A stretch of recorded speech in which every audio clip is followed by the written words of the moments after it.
Então, nós vamos começar agora uma matéria nova, certo? Que até agora as atividades que a gente fez foi relativa aos conteúdos que nós havíamos visto de forma presencial. Se bem que, na realidade, o que nós vamos fazer é uma continuidade do trabalho com as treliças. Começando agora as treliças espaciais. Então, o interessante, eu não sei se todos assistiram aquele documentário que eu disponibilizei, o interessante é que na prática, né, nós trabalhamos em 3 dimensões, né? Então, quer dizer, a utilização das treliças espaciais é muito ampla para nós. Agora, o que são essas treliças espaciais? Na realidade, elas consistem de elementos ligados entre si em suas extremidades para formar uma estrutura tridimensional estável, como vocês estão vendo aqui no desenho ao lado. Então, se vocês repararem, essa é a estrutura mais simples que tem de uma treliça espacial, que é o chamado tetraedro. Né? Tetraedro, se vocês lembram das aulas de geometria, é um corpo que, na realidade, ele é formado por 6 barras. Né? Então, se eu enumerar aqui, ó, 1, 2, 3, 4, 5 e 6. Então, 6 barras unidas por 4 nós. Se vocês observarem aqui, o nó A, B, C e D. Então, essa é a estrutura mais simples de treliça que nós temos, que é a chamada tetraedro.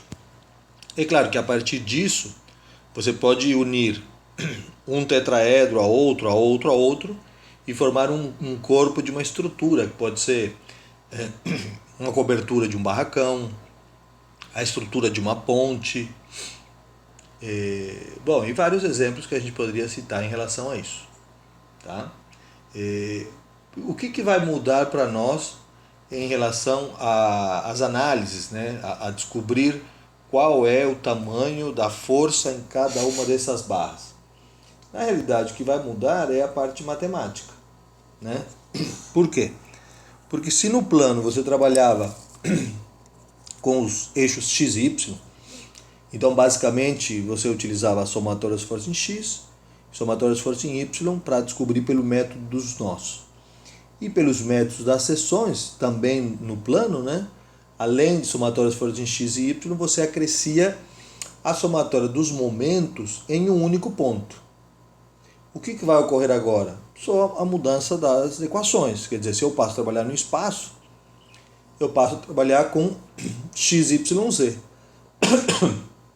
Consequentemente, se eu vou trabalhar pelo método das seções no espaço, então eu vou trabalhar com a somatória de x, y e z acrescido a somatória dos momentos em relação aos 3 eixos também. Mas já vou escrever um pouco sobre isso também. Então, basicamente, no método dos nós, nós vamos trabalhar com a somatória das forças em x igual a 0, com a somatória das forças em y igual a 0 e com a somatória das forças em z igual a 0. O que entra aqui de novidade é trabalhar com mais um eixo. Né? E se eu escolher o método das seções, então eu vou trabalhar com a somatória das forças em x igual a 0, com a somatória das forças em y igual a 0, com a somatória das forças em z igual a 0 e somatória dos momentos em x igual a 0, no ponto escolhido, obviamente, no ponto do vértice que você escolheu. Somatória dos momentos em y igual a 0 e somatória dos momentos em z igual a 0. Então, seja pelo método dos nós, seja pelo método das seções, você consegue descobrir qual o valor de todas as forças que ocorrem nas barras, né, que formam uma treliça, no caso de uma treliça espacial. Certo? Então, basicamente, é isso.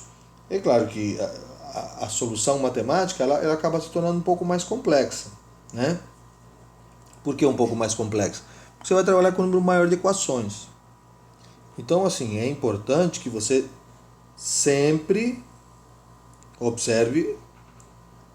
Primeiro, vai fazer pelo método dos nós, você vai escolher um nó onde, né? Vou até escrever isso aqui. Supor que eu vou fazer pelo método dos nós. Na hora da escolha do nó, então, primeiro, é interessante ter uma força conhecida, certo? Conhecida,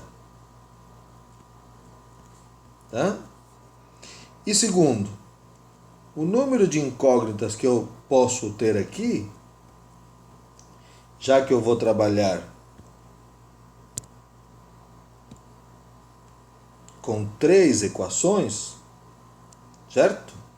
Então, eu tenho que ter no máximo 3 incógnitas,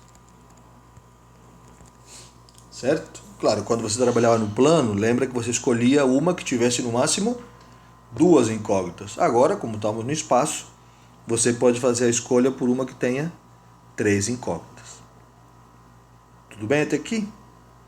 Bom, eu pedi para montarem um grupo de WhatsApp, porque na hora que vocês tiverem alguma dúvida no horário da aula, né? Às vezes é mais fácil responder e eu respondo para todos, né? Por isso da formação do grupo. Porque por e-mail, tudo bem, eu estava respondendo, mas às vezes 5 pessoas perguntavam a mesma coisa. Então dessa forma dá para vocês interagirem um pouco melhor, tá? Eu vou agora mostrar um exemplo de uma resolução de uma treliça espacial, tá? Como que eu começo, por onde a gente vai selecionar as forças, como calcular as reações, certo? Então vai misturar um pouco do que a gente aprendeu nos capítulos anteriores, né, no semestre passado, tá bom? Bom, então nesse exemplo em verde aí vocês têm os eixos x, y e z, né?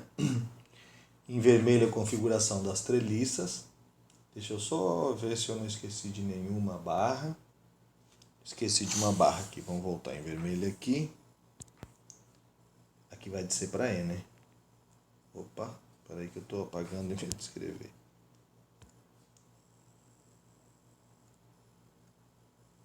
Pronto, agora sim. Então, agora nós temos aí as forças. Bom, se eu for identificar aqui o que está ocorrendo em relação às forças, né? Nós temos aqui paralela ao eixo Y, tá vendo aqui paralelo ao eixo Y? A força 4N. Vamos supor que a gente chama essa força de F1. Ficou feio isso aí, deixa eu arrumar.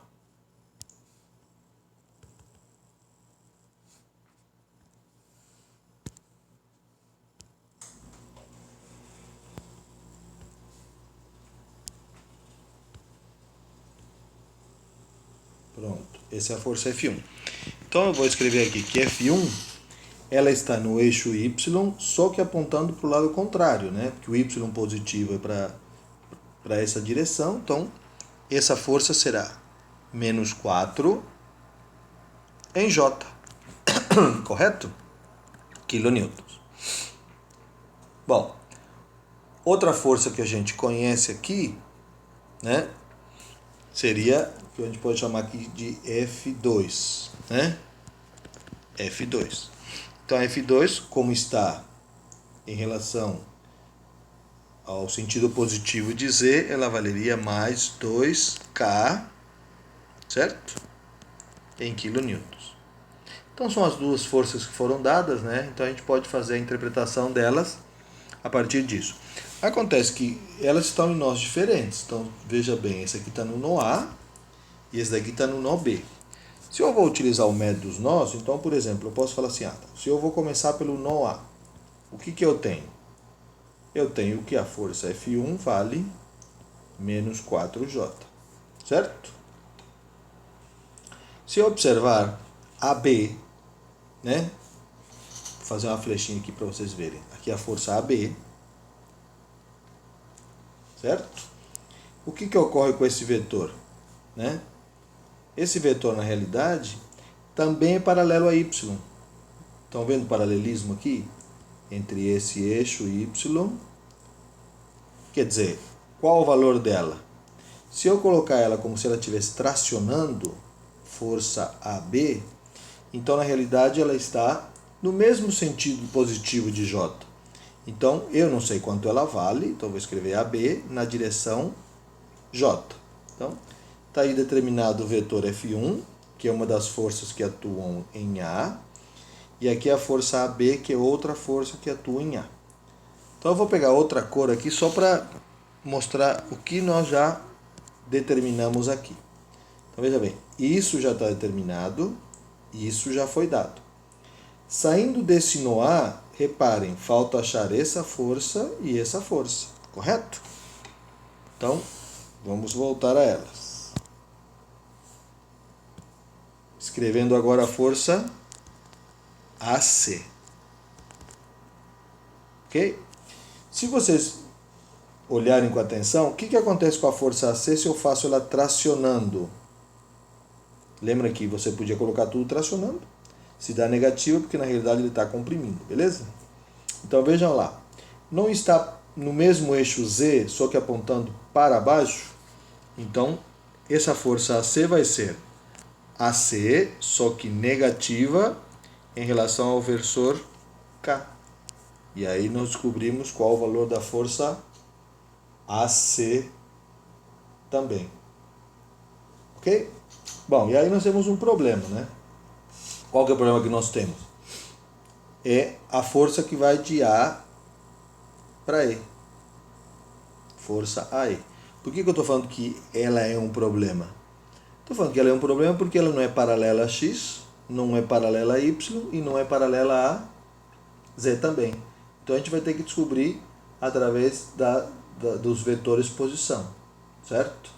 Então, veja bem, esse vetor que vai de A para E, né? De A para E, que ele atravessa esses elementos, o que acontece para determinar esse valor? Eu vou ter que ver qual a parcela x, qual a parcela y e qual a parcela z desse vetor. E para isso eu vou usar as medidas. Então, eu vou dar uma pausa para desenhar novamente e colocar as medidas ao lado. Bom, então eu voltei agora com as medidas. Então vejam bem, aqui nós temos 2 metros, 2 metros, 2 metros. E esse é o elemento que nós queremos descobrir, que seria o vetor posição que vai de A para E. Certo? Então, o que ocorre? Se eu observar em relação a x, em relação a y, em relação a z, todos eles representam o mesmo tamanho em relação a essa, que seria escrito assim, na continuação dessas forças. A força que vai de A para E, esse vetor, vai ser a força que vai de A para E vezes, agora as relações de cada um deles, né? Já devidamente extraído trigonometricamente os valores, aqui fica 0,577i mais 0,577j menos, porque aí em relação ao último eixo ele está para baixo, né? Então veja bem, aqui esse vetor ele acompanha o FAE, ele acompanha o x no sentido positivo, acompanha o y no sentido positivo, mas está contrário ao z, por isso que aqui é negativo, menos 0,577k. E aí nós determinamos o terceiro vetor, certo? Então nós temos que lembrar o quê? Que esses elementos estão em equilíbrio, certo? Então, vamos lá, se estão em equilíbrio, a somatória de todas as forças tem que ser igual a zero, todas, em x, em y, em z, tanto faz. Aí você pode escrever tudo separado ou tudo junto, tanto faz, né? Então, vou escrever tudo junto e a gente analisa. Quer dizer então que F1 vetor mais FAB mais FAC mais FAE é igual a 0.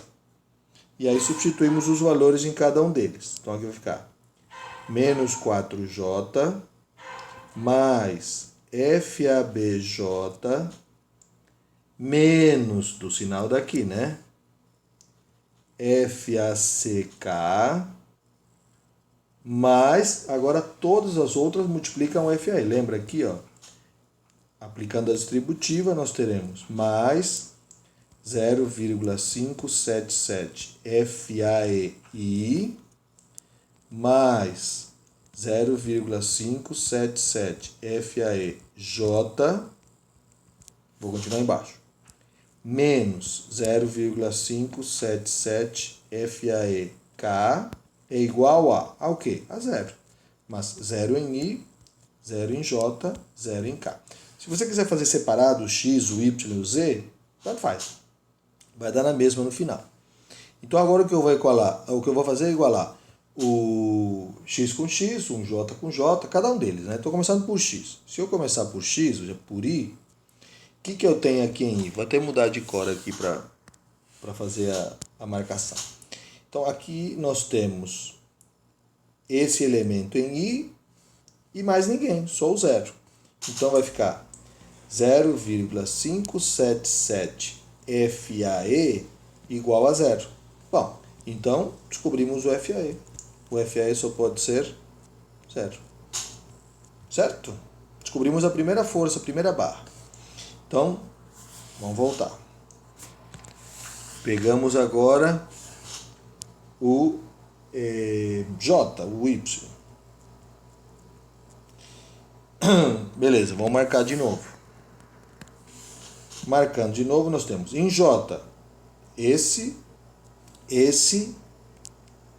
esse. 3 em J, né? Então vamos lá, igualando. Menos 4 mais FAB mais 0,577 FAE. Opa, mas FAE vale 0, acabamos de achar. Igual a 0. Portanto, descobrimos aqui também o valor de FAB. FAB só pode ser mais 4, passando 4 para o outro lado. Então, olha que beleza. Já descobrimos duas forças. FAE e FAB. Bom, e o último que falta é o eixo Z, né? Ou seja, o K. Igual a gente fazia no semestre passado, né? Então, em K, aqui que nós temos o FAC, nós temos o FAE e nós temos o 0. Então vai ficar menos 0,577 vezes 0, que é o valor dele, menos FAC é igual a 0. Portanto, o FAC é igual a 0. Pronto. Encontramos o valor das três forças. Daí, se eu for riscar aqui o que nós já achamos, né, em relação ao anterior, deixa eu voltar na tela anterior, porque vocês têm ela mais fácil do que eu já mudei. Então aqui era A, aqui era C, aqui era B, aqui é E mesmo, e aqui é D nesse pontinho de baixo. Então quer dizer que nós descobrimos essa força e essa força. O que nós fazemos agora? Mudamos para outro ponto. Por exemplo, a gente pode mudar e fazer a mesma coisa no nó B, que tem uma força conhecida. Uma não, duas, né? Porque já descobrimos a AB e aqui tem a força de 2 kN que tinha sido dada. E aí vocês podem concluir esse exemplo. Ok?